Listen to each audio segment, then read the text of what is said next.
Hello, boys and girls. Welcome back. Today we're going to continue learning about drawing conclusions. Another word that sometimes we use for drawing conclusions is making an inference or inferring something. Okay?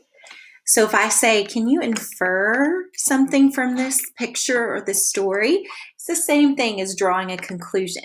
Okay, and so we learned yesterday that when we have schema or background knowledge, that big file cabinet of information in our brain that we've already learned, and we put that with clues from the text, then we can draw a conclusion or infer something. Okay, so we're going to practice that skill again today by reading Two Bad Ants by Chris Van Allsburg. We're going to be doing lots of inferring, and we're going to draw some conclusions today. Remember, we're going to use our background knowledge, our schema, and clues from the text or clues from the story that we read. Okay, you ready? Two Bad Ants.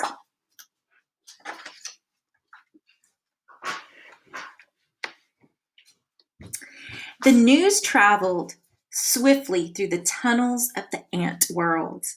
A scout had returned with a remarkable discovery, a beautiful sparkling crystal. When the scout presented the crystal to the ant queen, she took a small bite, then quickly ate the entire thing. She deemed it the most delicious food she had ever tasted. Nothing could make her happier than to have more, much more. The ants understood. They were eager to gather more crystals because the queen was the mother of them all. Her happiness made the whole ant nest a happy place. Can you make any predictions about what this crystal is?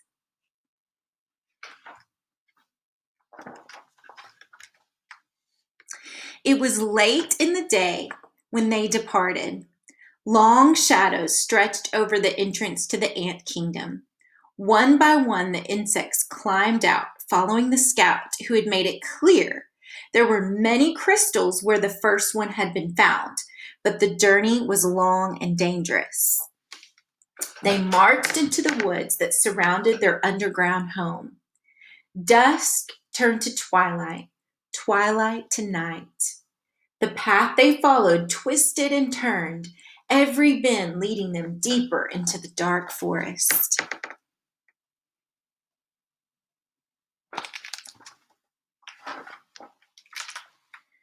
More than once, the line of ants stopped and anxiously listened for the sounds of hungry spiders. But they all heard was the call of crickets echoing through the woods like distant thunder. Dew formed on the trees above. Without warning, huge cold drops fell on the marching ants. A firefly passed overhead that for an instant lit up the woods with a blinding flash of blue-green light.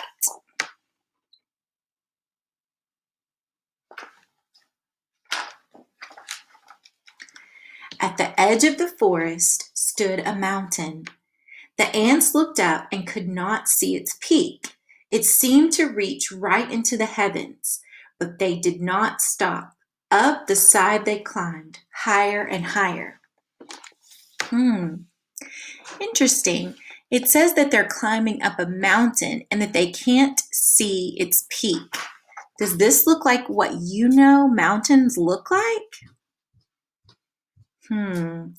My schema, my background knowledge says that mountains are made of rock and that they're found out in nature, sometimes snow on the top. I also know that this, from my background knowledge, looks like bricks on a house. So I think these ants think this is a mountain, but it's probably a house. What do you think? The wind whistled through the cracks of the mountain's face. The ants could feel its force bending their delicate antennae. Their legs grew weak as they struggled upward. At last they reached a ledge and crawled through a narrow tunnel. Look at that picture. When the ants came out of the tunnel, they found themselves in a strange world. Smells they had known all their lives, Smells of dirt and grass and rotting plants had vanished. There was no more wind, and most puzzling of all, it seemed like the sky was gone. They crossed smooth, shiny surfaces, then followed the scout up a glassy, curved wall that had reached their goal.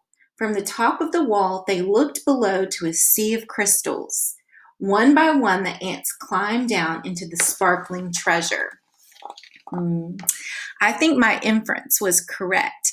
They weren't climbing up a mountain, but they were climbing up the side of a house. They went in the window, and now here they are on the inside of a house. The author didn't tell me it was a house, but there's lots of clues from the text. It says they crossed a smooth, shiny surface. They followed the scout up a glassy, curved wall. And then I can see from the picture that this looks like the inside of a house. There's a window and a plant. It almost looks like the sink in a kitchen, right? So what I'm doing is I'm drawing conclusions. I'm using my schema and clues from the text. The author doesn't tell me directly, but I'm drawing my own conclusion or making an inference.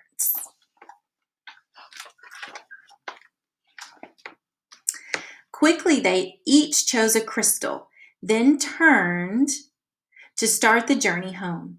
There was something about this unnatural place that made the ants nervous. In fact, they left in such a hurry that none of them noticed the two small ants who stayed behind. "Why go back?" one asked the other. "This place may not feel like home, but look at these crystals." "You're right," said the other. "We can stay here and eat this tasty treasure every day forever." So the two ants ate crystal after crystal until they were too full to move and fell asleep. Look at this. This says GAR. And this looks like a jar full of all these crystals, doesn't it? I'm starting to think that this might be sugar crystals, right? Because I keep sugar in a jar on my counter in the kitchen, and I know sugar ends in GAR. Interesting. Daylight came. The sleeping ants were unaware of changes taking place in their newfound home. A giant silver scoop hovered above them, then plunged deep into the crystals. It shoveled up both ants and crystals and carried them high into the air. The ants were wide awake when the scoop turned, dropping them from a frightening height. They tumbled through space in a shower of crystals and fell into a boiling brown lake. What do you think this is? If I use my schema, I know that I use a spoon to scoop out sugar to put into coffee and tea and different drinks. I wonder if that's what this is. Look at that. This is their big brown lake. What do you think it is? Then the giant scoop stirred violently back and forth. Crushing waves fell over the ants. They paddled hard to keep their tiny heads above water, but the scoop kept spinning the hot brown liquid. Around and around it went, creating a whirlpool that sucked the ants deeper and deeper. They both held their breath and finally bobbed to the surface, gasping for air and spitting mouthfuls of the terrible, bitter water. What do you think this is? Well, I know every morning I have coffee in a coffee cup, right? And it looks kind of like this brown liquid. And I know I put in cream and sugar, and I stir it with a spoon. So this might be a cup of coffee. We'll see. Look at that picture. Then the lake tilted and began to empty into a cave. The ants could hear the rushing water and felt themselves pulled toward the pitch black hole. Suddenly the cave disappeared and the lake became calm. The ants swam to shore and found the lake had steep sides. What do you think this is? What do you think that cave was? You're right, a mouth, right? Drinking that coffee. They hurried down the walls that held back the lake. The frightened insects looked for a place to hide, worried that the giant scoop might shovel them up again. Close by, they found a huge round disc with holes that could neatly hide them. Uh-oh, what are they on now? But as soon as they had climbed inside, their hiding place was lifted, tilted, and lowered into a dark space. When the ants climbed out of the holes, they were surrounded by a strange red glow. It seemed to them that every second the temperature was rising. That looks like the inside of what? Maybe a toaster oven?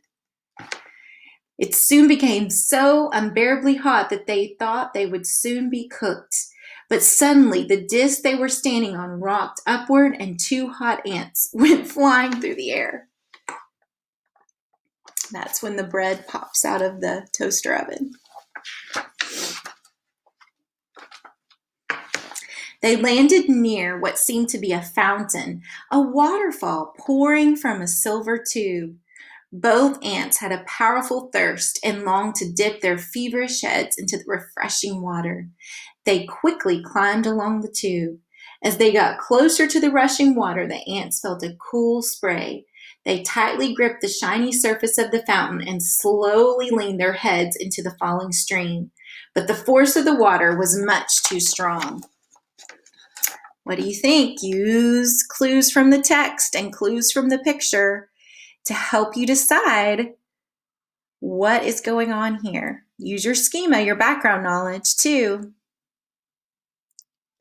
If you said that they're on a water faucet, maybe in the sink, I think you're correct. Good job drawing conclusions. The tiny insects were pulled off the fountain and plunged down into a wet, dark chamber. They landed on half-eaten fruit and other soggy things. Suddenly, the air was filled with loud, frightening sounds. The chamber began to spin. The ants were caught in a whirling storm of shredded food and stinging rain. Then, just as quickly as it had started, the noise and spinning stopped. Bruised and dizzy, the ants climbed out of the chamber. Can you infer where the ants were this time? I think you're right. They were probably in the drain of the sink, and the person that lives in the house turned on the disposal that spins the food and chops it up so that it'll go down the drain. Interesting. In daylight, once again, they raced through puddles and up a smooth metal wall. In the distance, they saw something comforting, 2 long, narrow holes that reminded them of the warmth and safety of their old underground home. They climbed up into the dark openings. But there was no safety inside these holes. A strange force passed through the wet ants. They were stunned senseless and blown out of the holes like bullets from a gun. When they landed, the tiny insects were too exhausted to go on. They crawled into a dark corner and fell fast asleep. Why were they stunned senseless and blown out of these holes? You're right, because it's an electric plug. Oh no, they were probably electrocuted. These ants, they keep getting in trouble, don't they? Night had returned when the battered ants awoke to a familiar sound, the footsteps of their fellow insects returning for more crystals. The 2 ants slipped quietly to the end of the line. They climbed the glassy wall and once again stood amid the treasure. But this time they each chose a single crystal and followed their friends home. Good idea, ants. Standing at the edge of their anthole, the 2 ants listened to the joyful sounds that came from below. They knew how grateful their mother queen would be when they gave them their crystals. At that moment, the 2 ants felt happier than they'd ever felt before. This was their home. This was their family. This is where they were meant to be.